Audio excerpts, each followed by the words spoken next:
Tengo el placer de charlar y saludar a Joaquín de la Torre, con quien hace mucho tiempo no tenemos esta posibilidad, pero que sí estamos habitualmente conectados. Joaquín, gracias por estar. ¿Cómo viviste este año tan particular? Y después vamos a los temas puntuales, pero ¿cómo lo viviste? ¿Qué sensaciones tuviste?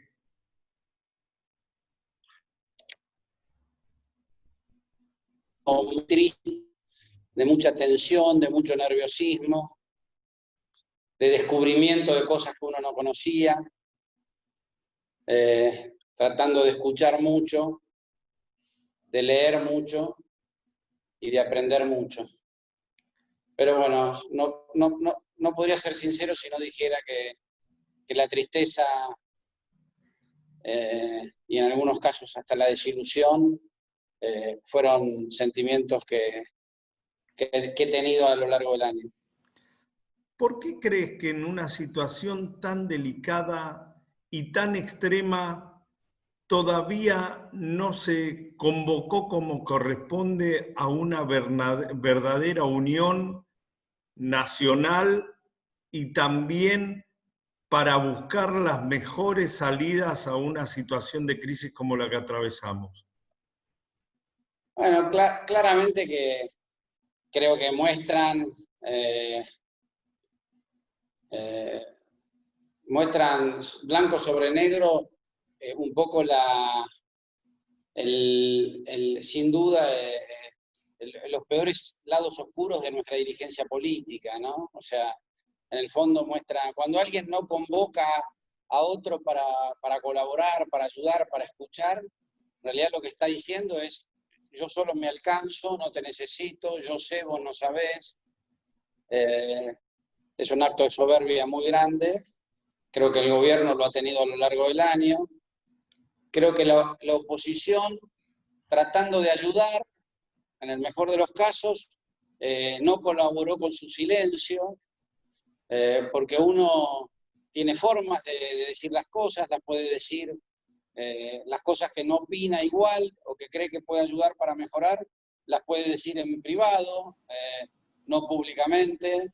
O sea, yo creo que el silencio y la no convocatoria han sido dos caras de la misma moneda, y ahí creo que la especulación política le ha ganado a la situación del país, ¿no?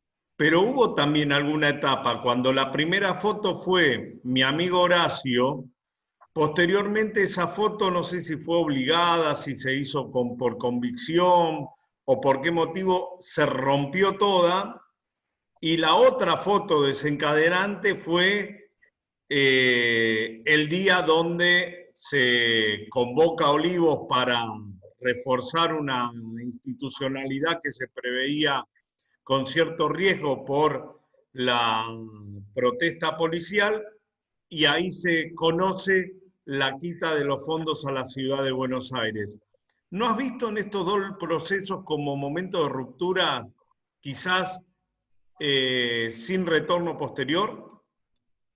No, yo creo que nunca hubo convocatoria a la institucionalidad de la oposición. Ah, La ok. institucionalidad de la oposición están Patricia Bullrich es la presidenta del PRO, Cornejo es el presidente Radicalismo. del radicalismo, y Sánchez creo que es el presidente de la coalición cívica, y me parece que la forma de convocar a la oposición era convocarlos ellos tres, o convocar al partido y cosas. Les resultó muy cómodo la foto con el jefe de la ciudad, y llevaron esa foto todo lo que pudieron, y bueno, después los problemas internos que tiene la coalición hicieron que esa foto saltara por los aires, la coalición que gobierna, ¿no? Ahora, la verdad es que nunca hubo un llamado a la oposición en forma institucional, y como dijiste bien vos al principio, genera bastante, por lo menos, tristeza sobre la calificación que tenemos que hacer de nuestra clase dirigente, digamos, nuestra clase dirigente política, digamos. Frente a la peor crisis que le ha tocado vivir a la Argentina, si pensamos que esto fue la pandemia, no puede ser que la política no tenga una convocatoria para una foto, para trabajar en forma conjunta en la salida, digamos. Dentro de Cambiemos y dentro de los partidos provinciales seguramente hay técnicos, científicos que pueden ayudar y colaborar con los del gobierno. Cuando uno después del año pasa y ve el resultado, bueno, más todavía creo que la convocatoria hubiera sido necesaria. ¿Y crees que esto se potenció en la provincia de Buenos Aires? Yo creo que la foto de la Nación no fue buena, más allá que la quieran mostrar como buena, no fue buena por esto que te digo, nunca fueron convocados los presidentes de los partidos más importantes de la oposición, y en la provincia de Buenos Aires existe el mal del porteño gobernando la provincia de Buenos Aires. Cuando alguien desconoce no puede amar, y cuando no se ama no se puede gobernar. Y claramente el gobierno de la provincia de Buenos Aires es un gobierno que, como ha venido sucediendo, para no ser duros con Kicillof, ni crean que es un problema personal, que lejos está de serlo, este es un problema que viene de hace muchos años. Los porteños sirven en la provincia de Buenos Aires para ganar elecciones porque tienen más nivel de conocimiento, pero después no sirven para gobernar. Y lo que nos toca a los bonaerenses es soportar lo que nos dejan los porteños que pasan por acá con poca intención de vivir y sentir a la provincia y a sus habitantes como propios, ¿no? En este contexto, desde Rucaf en adelante, los bonaerenses tuvimos que sufrir este tipo de gobernadores. La exaltación fue Daniel Scioli, pero María Eugenia Vidal también tuvo mucho de eso. ¿Tuviste que convivir con esta situación de tensión permanente en la gestión? Mira, yo charlando con ella se hizo cargo de su responsabilidad en forma privada y de su pertenencia. Así que yo, por una cuestión que entiendo que la gente lo va a entender, las cosas que pasaron dentro del gobierno, y yo hablé con ella ya la sabe, y sabe cuáles son mis opiniones, las quiero dejar en el marco de lo privado porque me parecería que no es de caballero haber participado en un gobierno y criticarlo en forma después por alguna de las cosas que uno podría hacerlo. Así que yo, Alejandro, prefiero saltear esta respuesta, más allá de que ella se hizo cargo de que tenía claramente una historia más pegada a la ciudad que a la provincia.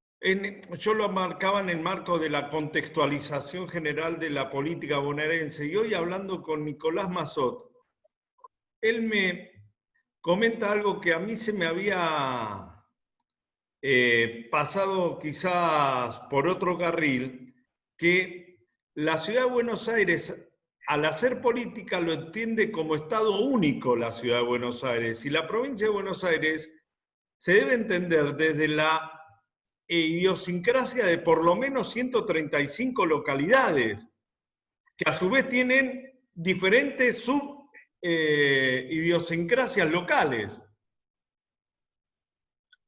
Mira, creo que Nicolás acertó bastante, no es exactamente, pero es bastante parecido a la realidad. Yo te dije recién, lo que no se conoce no se puede amar, lo que no se puede amar no se puede gobernar.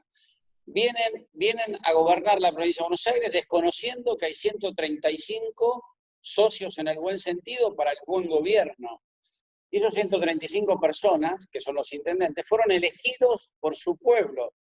O sea, claramente la gente decidió que esas personas ayudaran a los habitantes a vivir mejor. Cuando uno viene de gobiernos que son monolíticos o monocráticos o unitarios, claramente desconoce este tipo de federalismo que tiene interno que tiene la provincia de Buenos Aires. La provincia tiene, vamos a decirlo más o menos a rangos grandes, tres generalidades, tres situaciones distintas, digamos. Una es el conurbano, en toda su dimensión, la primera y la segunda sección, la zona norte y la zona sur.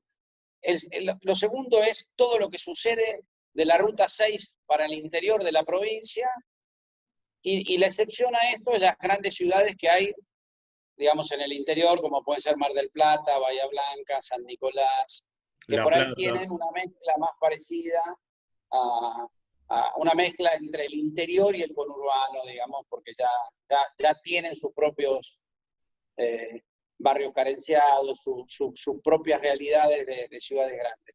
Estas son las tres realidades distintas. Pero lo más importante es no entender que los intendentes lo que más quieren es que a su pueblo le vaya bien y que son los mejores socios para gobernar la provincia de Buenos Aires.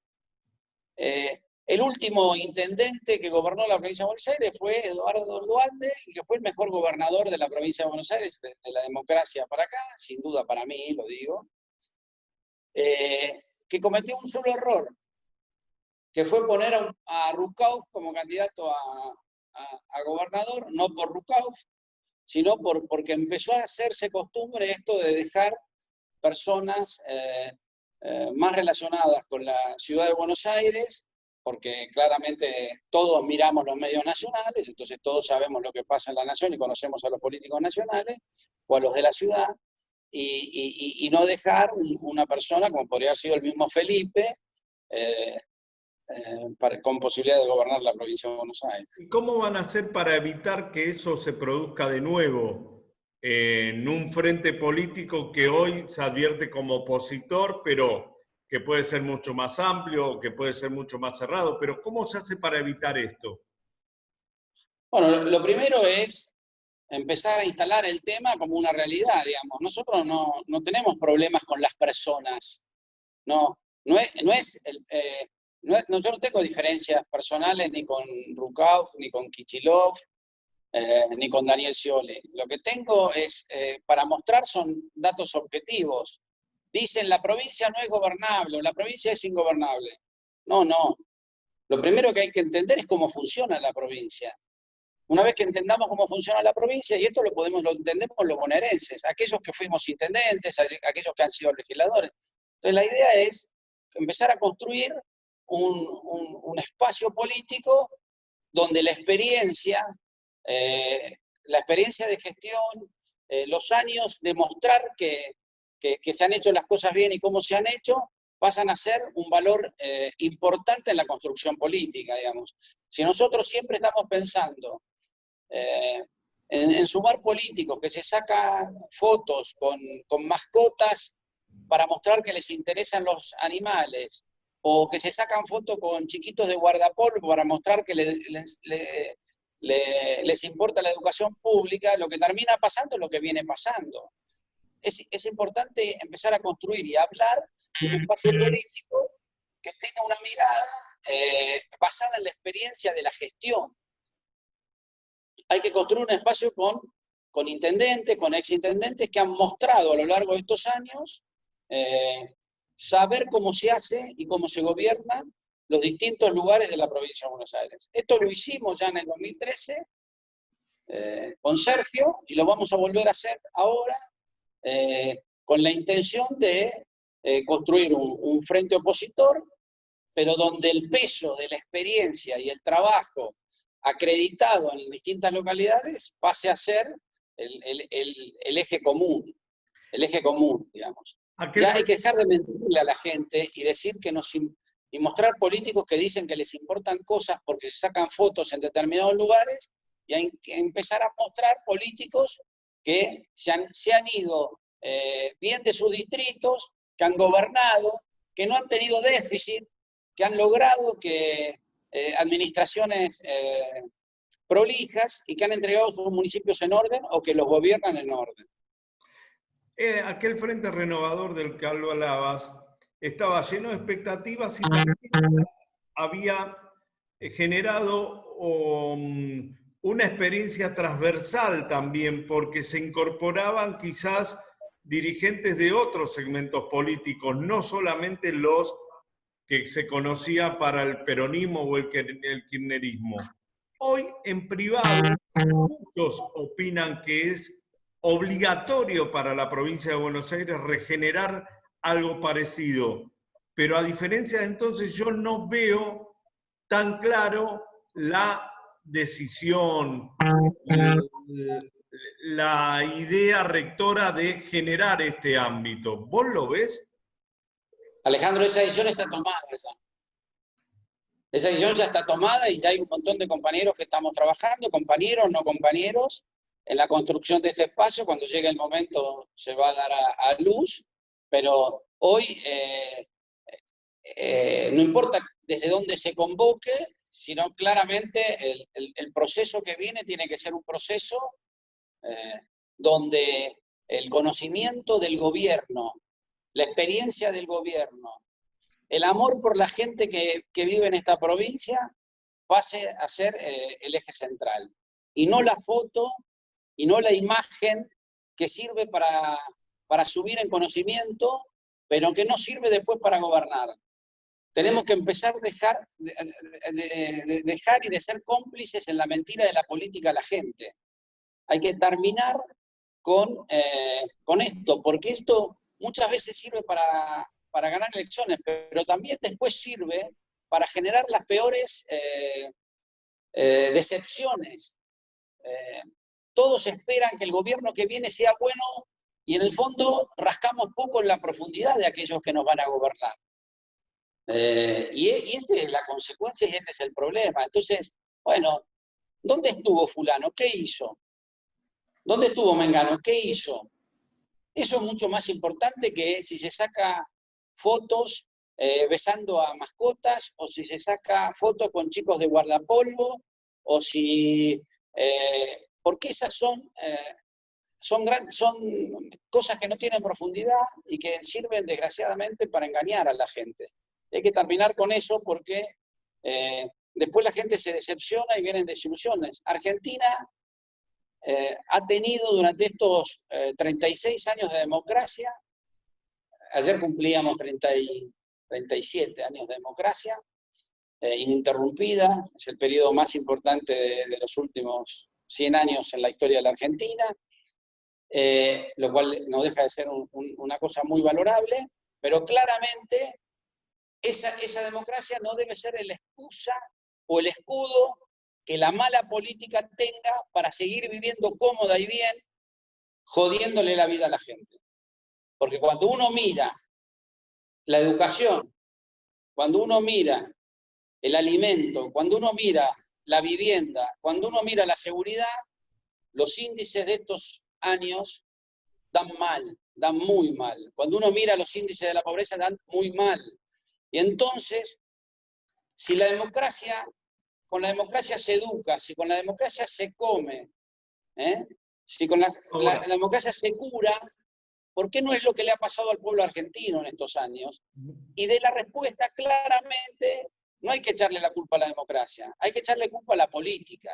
Bueno, y hay que echarle culpa a la política y claramente tiene que ver con cómo se eligen los candidatos. Y los candidatos se eligen por las imágenes y no por la experiencia en gestión. Entonces hay que volver a reconstruir esa vieja idea que tuvimos en el 2011, 2012 y 2013.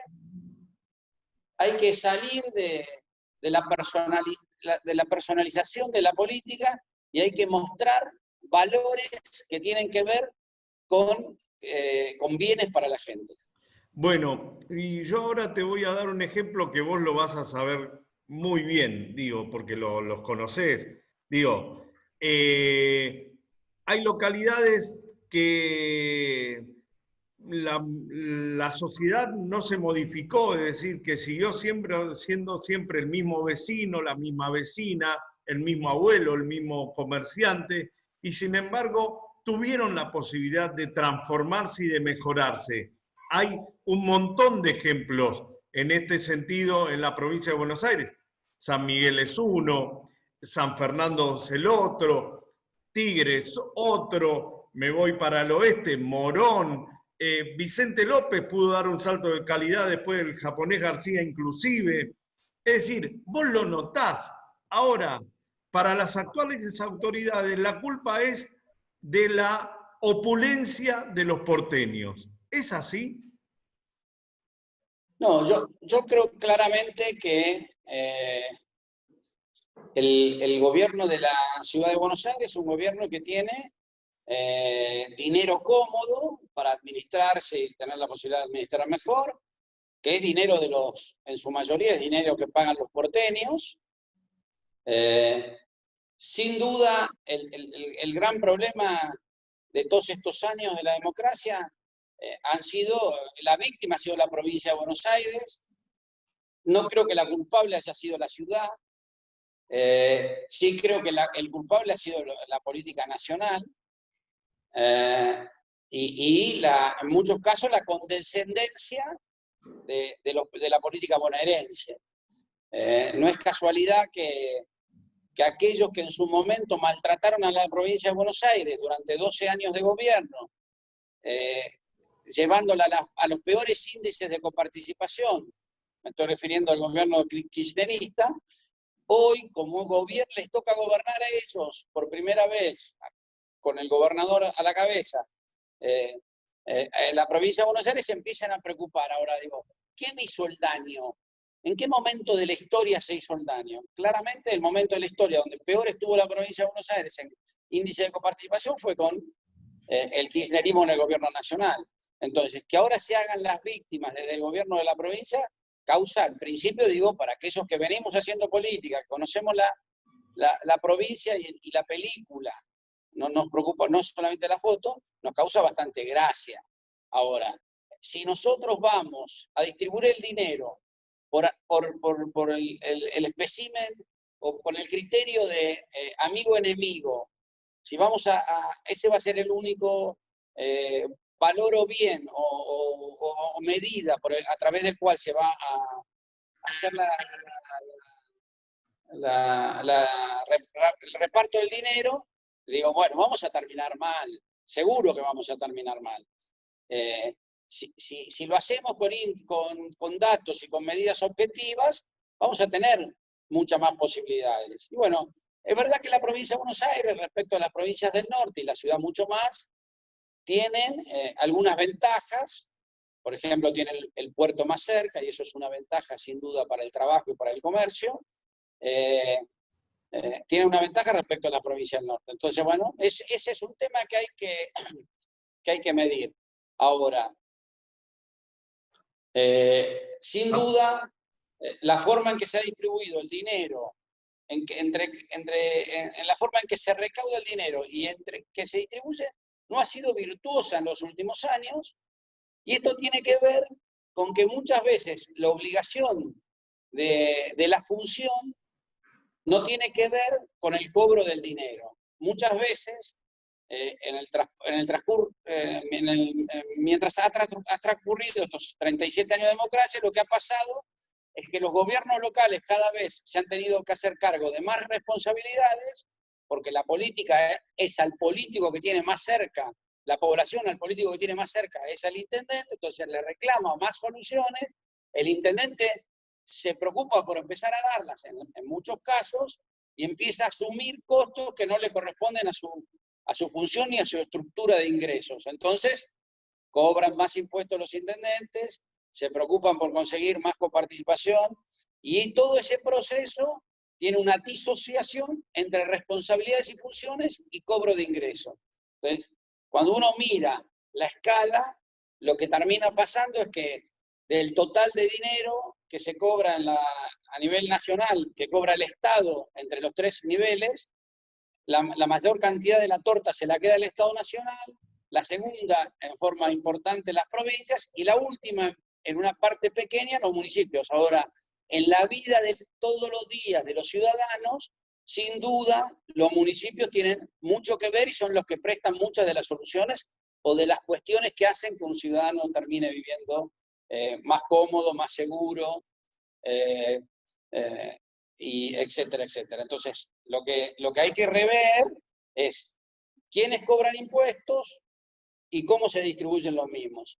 Y en eso hay que dejarse también de joder y salir de la lógica amigo-enemigo y empezar a buscar una lógica objetiva que tenga que ver con las realidades absolutas. Y si nosotros tenemos que ver las realidades objetivas, la mayor cantidad de pobres en la Argentina está en el conurbano bonaerense.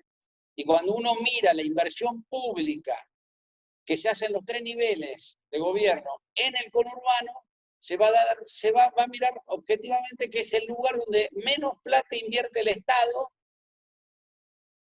por habitante. Entonces, en el lugar donde más Estado tendría que haber, menos Estado hay. Y con esto no estoy hablando del Estado ineficiente, el Estado tonto, sino me refiero a poner un Estado que dé verdaderamente servicio público, que dé verdaderamente obra pública, que se corra de aquellas cosas que pueden hacer los privados. A eso, pero el habitante de la Argentina que menor inversión pública recibe de todo el país es el conurbano, es el habitante del conurbano. Y es el que es el lugar donde más pobreza hay. Podemos girar, es un giro de 180 grados, ¿dónde queremos que viva la gente y cómo queremos que viva? Sí, hay que organizarse, hay que planificar, por supuesto. Mientras tanto, aquellos que hablan del Estado presente, etcétera, son los que más condenaron a los habitantes del conurbano a vivir con la menor inversión pública, porque eso sucedió en gran parte por el periodo que fue del 2007 al 2015. Perdón, del 2013 al 2015. Joaquín, hoy a las 7 de la mañana se dio media sanción a la ley que permite la interrupción del embarazo. Y yo sé que estás claramente en contra de este proyecto. Y hoy escuché una frase que a mí nunca la había pensado así, ¿no? Que decís, una cosa es interrumpir, con lo cual vos en algún momento lo podés retomar. Pero en este caso no es interrupción, directamente es eliminación. ¿Por qué? ¿Vos qué opinás del tratamiento? ¿Vos qué opinás de qué debe hacerse en este tema, que también puede ser un tema de carácter estrictamente de salud pública y de una identificación de las mujeres para con su cuerpo y qué de hacer con el mismo? ¿Y por qué crees que se trató ahora? Bueno, lo primero, describiste claramente cuál es mi posición. Yo en lo personal estoy en contra del tratamiento de esta ley. Y yo digo, lo que hay que tratar de hacer es reducir, no reducir, sino primero poner en lugares correctos cuáles son las dos posiciones. Claramente una posición dice que se trata de su cuerpo y que con su cuerpo ellos tienen derecho a hacer lo que quieren. Y la otra posición en la que me siento cómodo yo dice que hay que salvar las dos vidas porque ya hay vida. Bueno, tenemos que resolver este problema. ¿Y cómo creo que hay que resolverlo? Muy sencillamente. Poniendo un auscultor que escuche qué pasa dentro del cuerpo de una mujer cuando no está embarazada. Suena un solo latido. ¿Qué pasa cuando la mujer está embarazada? Suenan 2 latidos. Cuando la mujer deja de estar embarazada nuevamente, ¿qué pasa? Suena 1 latido. ¿Por qué suenan 2? Porque hay 2 vidas. Con esto resolvemos claramente que no es su cuerpo, sino hay 2 vidas. Como en esta discusión casi el tema sobre la negación por parte de la posición verde sobre que hay 2 vidas, casi le diría que se ha dejado de lado, porque es bastante difícil, después de una ecografía, negar que hay 2 vidas. Y entonces la posición ha sido más, no solamente mi cuerpo, sino ¿es el embarazo deseado o no es el embarazo deseado? O sea, yo deseo que esta persona nazca o deseo que esta persona viva, siga viviendo, o deseo o no deseo que esta persona siga viviendo. Y entonces ahí empieza un tema todavía más preocupante, porque ¿qué pasa si en los estudios dice que esa persona va a nacer con problemas o con algún tipo de cuestión como síndrome Down, etcétera, etcétera? Y entonces yo no deseo ya que mi hijo nazca con ese tipo de cuestión, de trastorno, y entonces, bueno, yo no deseo que eso nazca, entonces usted me dice, no, pero eso es una maldad, ¿cómo vas a usar ese ejemplo, Joaquín? No, no, esto es lo que pasa en Europa, señores. La cantidad de chicos con síndrome Down que han dejado de nacer son innumerables, y la cantidad de chicos con síndrome de Down que nacen hoy en relación a antes que se aprobara la ley son inmensamente menor. Entonces, claramente, eso pasa. ¿Y qué pasaría el día de mañana cuando yo tengo una persona mayor que me sale caro, que me cuesta mucho mantenerla porque está enfermedad, está enferma, está postrada, su enfermedad se alarga mucho tiempo? Bueno, yo ya no deseo más que viva, entonces uso la eutanasia. Y entonces la eutanasia pasa a ser un derecho humano de aquellos que se tienen que hacer cargo de personas que viven postradas por la enfermedad. Bueno, me parece que esto claramente, la vida no es un deseo, o sea, interrumpir la vida de otras personas no es un deseo de las que estamos alrededor de esas personas. Nosotros, y esto es una cosa personal, pero me encanta decirla y si me lo permitís la voy a decir, mi padre tuvo Alzheimer durante 11 años, se murió hace un mes y medio, y durante esos 11 años, 6 años estuvo postrado. Y mi madre y mis hermanas, mujeres, nos dieron un ejemplo a todos, por supuesto que todos nos ayudamos, pero un ejemplo enorme de lo que es el cuidado de las personas y fuera de la comodidad y fuera del deseo, sino cumpliendo con una responsabilidad, con la responsabilidad que nos tocaba y que les tocaba de manera ejemplar. Entonces, mire, no es tu cuerpo porque suenan dos corazones, laten dos corazones. Y vos no podés interrumpir la vida de otros porque es tu deseo o no es tu deseo. Porque eso abre una puerta que no tiene fin. Y nosotros celebramos la vida y además pertenecemos, hemos pertenecido y militado en una doctrina que es nacional, popular y cristiana, que es social cristiana, que es el peronismo, y que siempre ha defendido la bandera de aquellos más humildes.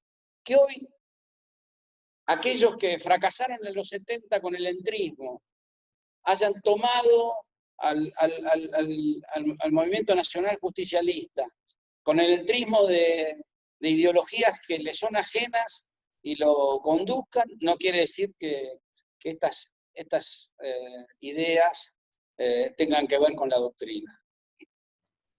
Joaquín, primero lamento lo de tu padre, no lo sabía. Segundo, me encanta charlar con vos, tanto privadamente como públicamente, y espero que este año termine pronto. Te trajo una alegría, por lo menos. Has sido abuelo. Por cuarta vez. Por cuarta vez, pero fue un año muy duro. Te agradezco, Sí, Joaquín, y te abrazo grande, Alejandro.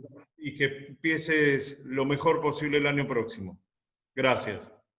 Feliz Navidad. Feliz Navidad. Abrazo grande.